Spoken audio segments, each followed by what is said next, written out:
El Señor les bendiga, hermanos. Vamos a leer en el primer libro de Samuel, en el capítulo 5. Vamos a leer desde el verso 1 hasta el verso 5.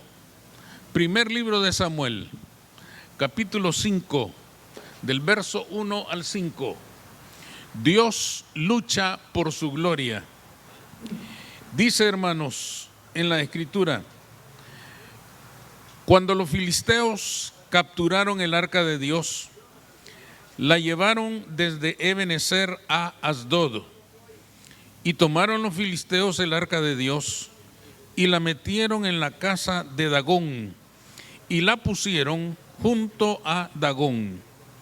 Y cuando al siguiente día los de Asdod se levantaron de mañana, he aquí Dagón postrado en tierra delante del arca de Jehová.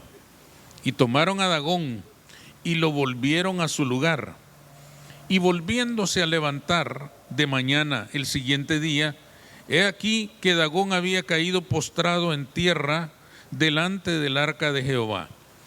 Y la cabeza de Dagón y las dos palmas de sus manos estaban cortadas sobre el umbral, habiéndole quedado a Dagón el tronco solamente. Por esta causa, los sacerdotes de Dagón y todos los que entran en el templo de Dagón no pisan el umbral de Dagón en Asdod hasta hoy. Pueden sentarse, hermanos. Dios lucha por su gloria. Dios se ha revelado al ser humano, hermanos, para que el ser humano lo conozca, para que se acerque a Él con toda confianza, para que conviva con el Eterno, para que comparta su vida, para que camine a lo largo de sus días tomado de la mano de Dios. Es importante notar aquí que el favor que Dios le ha hecho al hombre es grande y extraordinario. No es cualquier cosa que el Dios Todopoderoso descienda a esta tierra para revelarse amorosamente al pecador y dejar que este pecador se acerque a Él, que lo abrace, que lo sienta, que lo viva, que lo acompañe en su vida día con día. Es un favor muy especial que nosotros podamos compartir al Señor nuestros sueños, nuestros anhelos, nuestras metas y también nuestros problemas, nuestras preocupaciones, nuestras angustias. Dios realmente ha sido bueno con nosotros al revelarse de esa manera. Sin embargo, hermanos, en ese entregarse a nosotros, Dios ha sido muchas veces muy mal entendido.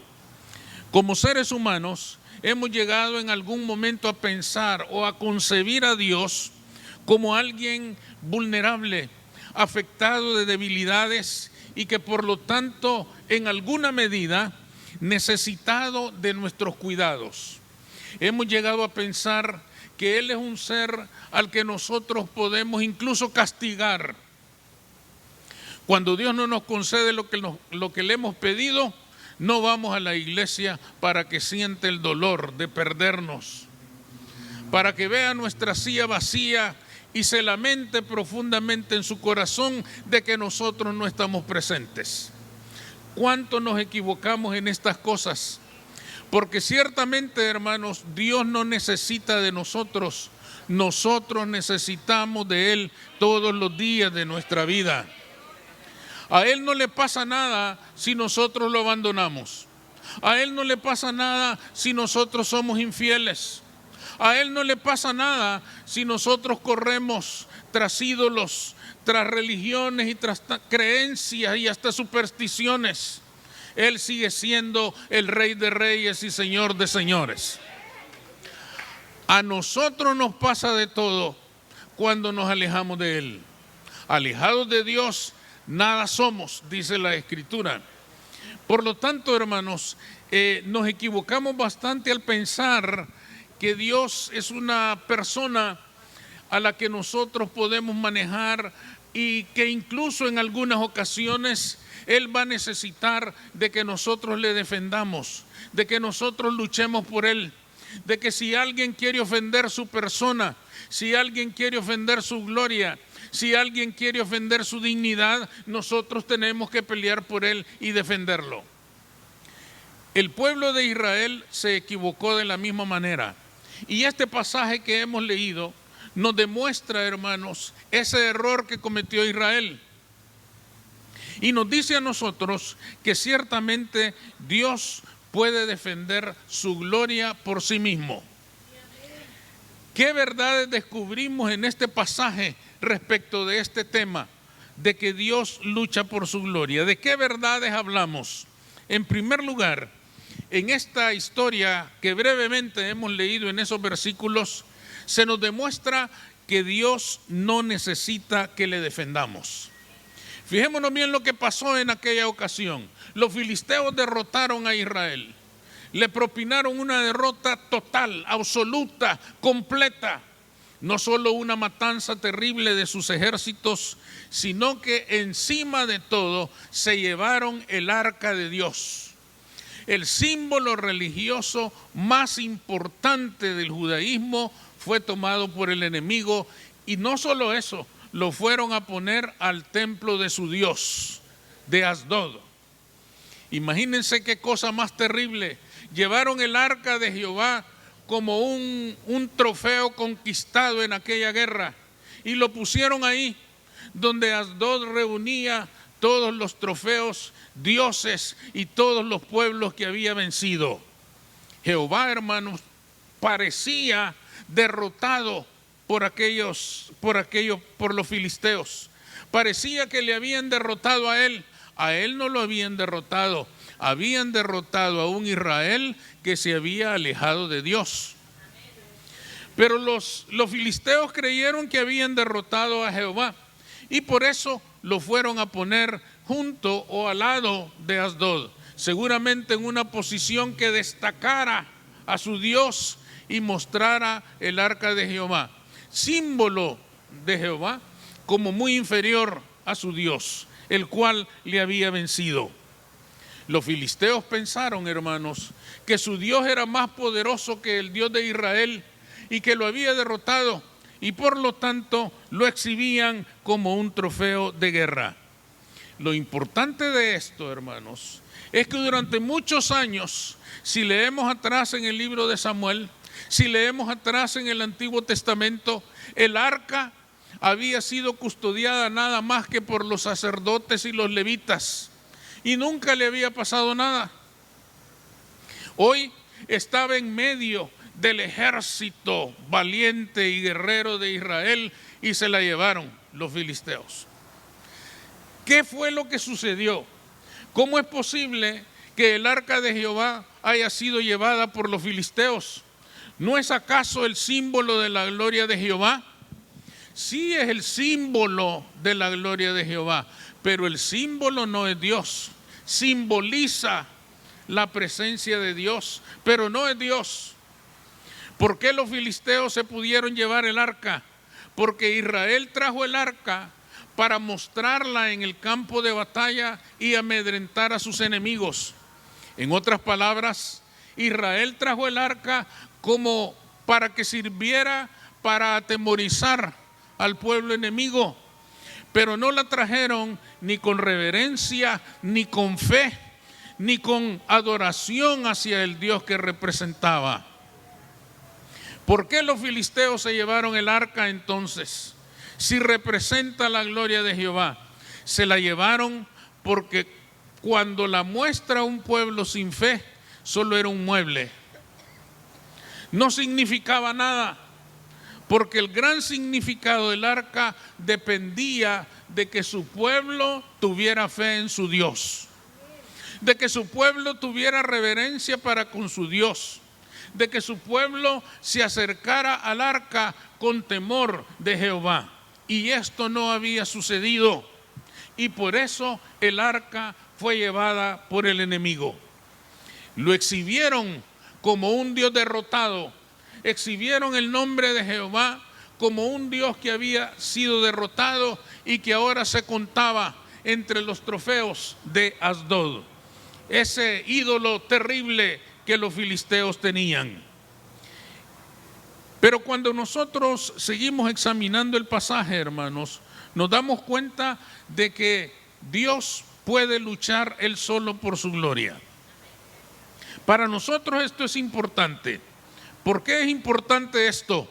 Porque hoy en día, hermanos, la persona de Dios está bajo un ataque perverso por parte de un mundo incrédulo.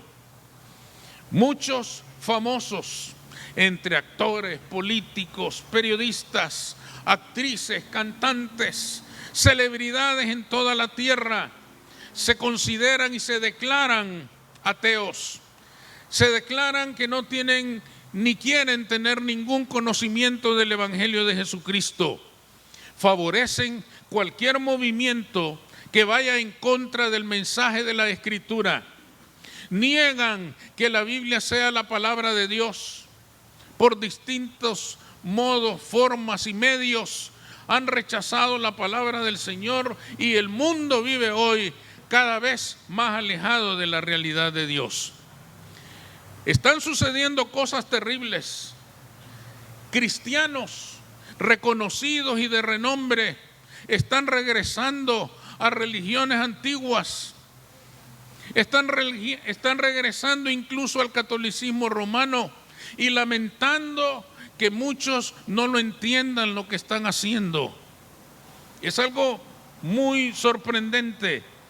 Dios nos parece entonces que está indefenso y nos podemos sentir tentados a salir y a defender su nombre.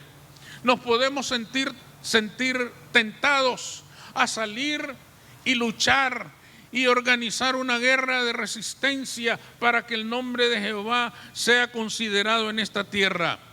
Nos podemos equivocar pensando que en esta situación presente Dios necesita que nosotros lo defendamos. Dios necesita que nosotros luchemos por Él. Nos podemos equivocar en ese sentido. Sin embargo, tenemos que preguntarnos, si no tenemos que luchar por Él, si no tenemos que defenderlo, entonces ¿qué vamos a hacer? ¿Cruzarnos de brazos y dejar que el mundo siga rechazando a Dios, negando a Dios, negando su palabra, burlándose de todo lo sagrado? ¿Qué tenemos que hacer? ¿Callar e ignorar todo lo que está sucediendo? No debemos hacer eso. Lo que tenemos que hacer es seguir proclamando el Evangelio de Jesucristo para que todo aquel que no lo conoce, conozca quién es el Rey de Reyes y Señor de Señores. Eso es lo que a nosotros nos corresponde. No defender a Dios, proclamar su nombre, porque Él sabe luchar por su gloria. Amén. Él es suficiente para defender su nombre, pero nosotros tenemos que proclamarlo. Si Él no lucha, hermanos, si Él no lucha en este tiempo, es porque nosotros estamos cargando arcas vacías. Si Dios no lucha, es porque nosotros, al igual que Israel, llevamos encima un montón de símbolos del cristianismo, pero sin fe, sin temor de Dios, sin reverencia, sin fidelidad, sin convicción. Al pueblo de Israel le robaron el arca porque la presentó como una varita mágica. Ellos pensaron que cuando miraran el arca iban a salir huyendo. Se equivocaron. Se equivocaron porque el arca que llevaron no representaba la presencia de Dios ya. Ellos no tenían fe, ni tenían reverencia, ni tenían temor de Dios. Dios se había apartado del campamento. Y por eso fracasaron. Y por eso perdieron el arca. Y por eso sufrieron aquella vergüenza tan terrible. Nosotros como cristianos hoy en día podemos andar cargando un montón de símbolos de la gloria de Dios que ya no tienen valor, que ya no tienen significado, que ya no tienen esencia. Andar con la Biblia debajo del brazo no significa que le temamos a Dios. Saludarnos un montón de veces al día con un montón de gente diciendo Dios le bendiga, no significa que estemos con una fe creciente en quién es nuestro Dios.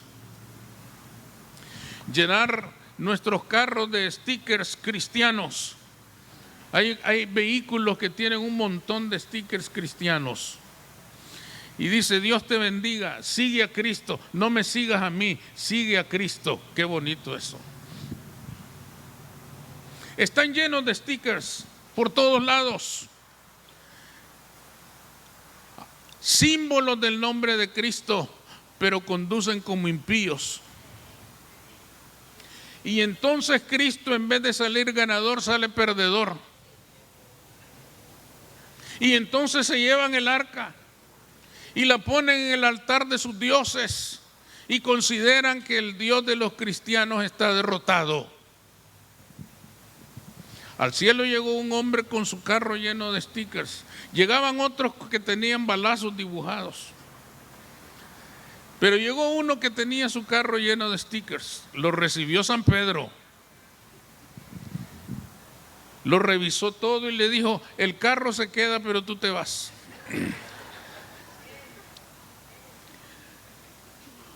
Porque los stickers son símbolos. La Biblia es un símbolo. Dios le bendiga es un símbolo. Pero de eso a que sea una verdad que nace, que crece, que se desarrolla en nuestro corazón, que alcanza nuestra alma y nuestro espíritu y nuestra mente, eso es otra cosa. Eso se llama tener fe en el Dios de nuestra salvación. Amén. Eso es vida, eso es vivir nuestra convicción de quién es nuestro Dios. Y entonces los símbolos adquieren valor. Hay personas que tienen todas las versiones de la Biblia en su casa,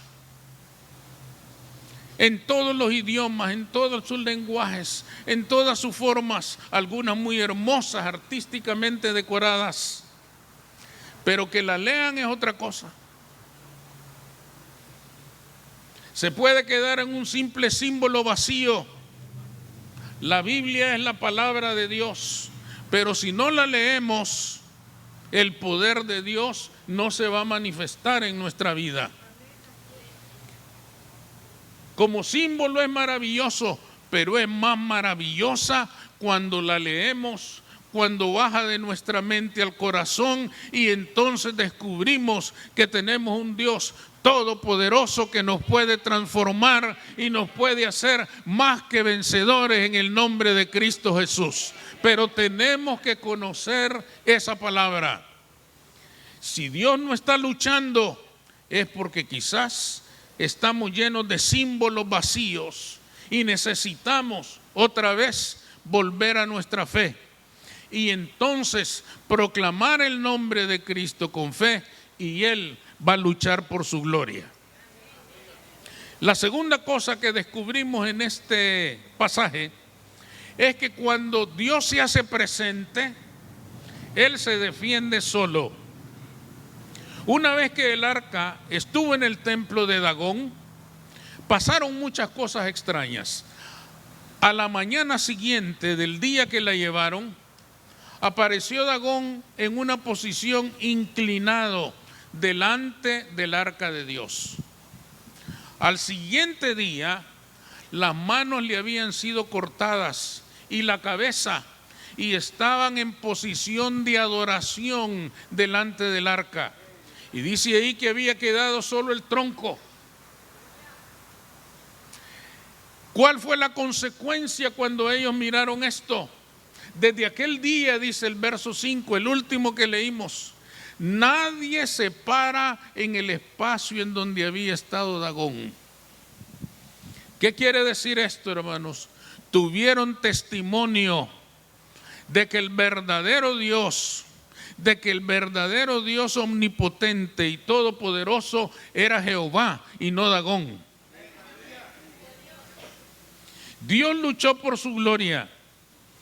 Los filisteos creyeron que su Dios grande y magnífico había derrotado a Jehová, pero resulta que una mañana su Dios victorioso apareció adorando a Jehová, adorando el arca de Jehová, demostrando quién era el verdadero Dios. El impacto de aquella batalla de carácter espiritual fue tan grande que nunca nadie más puso sus pies en ese lugar. ¿Por qué se defendió Jehová esta vez? Fijémonos bien aquí porque hay que resolver este asunto. Nos puede quedar la impresión de que Dios defiende su gloria porque no quiere que nadie piense que lo puede ofender sin recibir un castigo. No es ese el propósito de Dios. Dios defendió su gloria delante de Dagón con un solo propósito, y es que aquel pueblo esclavizado por los ídolos tuviera testimonio de quién es el Dios verdadero. Dios no luchó, hermanos, porque lo hubieran ofendido. Dios no luchó porque manos impías hubieran tocado el arca. Dios no luchó porque simplemente quería demostrar que Él era el que podía. Dios luchó porque no quería dejar en la ignorancia a ese pueblo que adoraba a Dagón y que ahora encima creía que Jehová era un Dios derrotado. Dios luchó porque jamás quiere abandonar al hombre entregado a sus ídolos. Quiere demostrarle que hay solo un Dios verdadero y se llama Jehová de los ejércitos. Por eso luchó por su gloria, por eso peleó por su nombre. Lo que queremos descartar, hermanos, es que no es un acto egoísta, no es cuestión de ego, de decir cómo que a mí me van a poner en segundo lugar. No se trata de eso, hermanos. No es un acto de ego, es un acto de amor, es un acto de misericordia. Es un acto de decir, no quiero dejar a este pueblo en la ignorancia. Quiero traerlos a la luz. Quiero traerlos de la muerte a la vida, de las tinieblas a la luz, de la cárcel a la libertad. Por eso Dios lucha por su gloria. ¿Por qué se defendió Dios en aquella ocasión?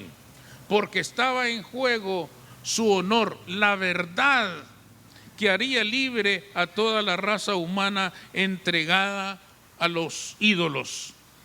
Sin la ayuda de nadie, alcanzó aquella victoria tan tremenda que conmovió a toda aquella nación. Hasta el corazón más duro se negó a poner sus pies otra vez en aquel lugar donde había acontecido aquel fenómeno tan extraordinario.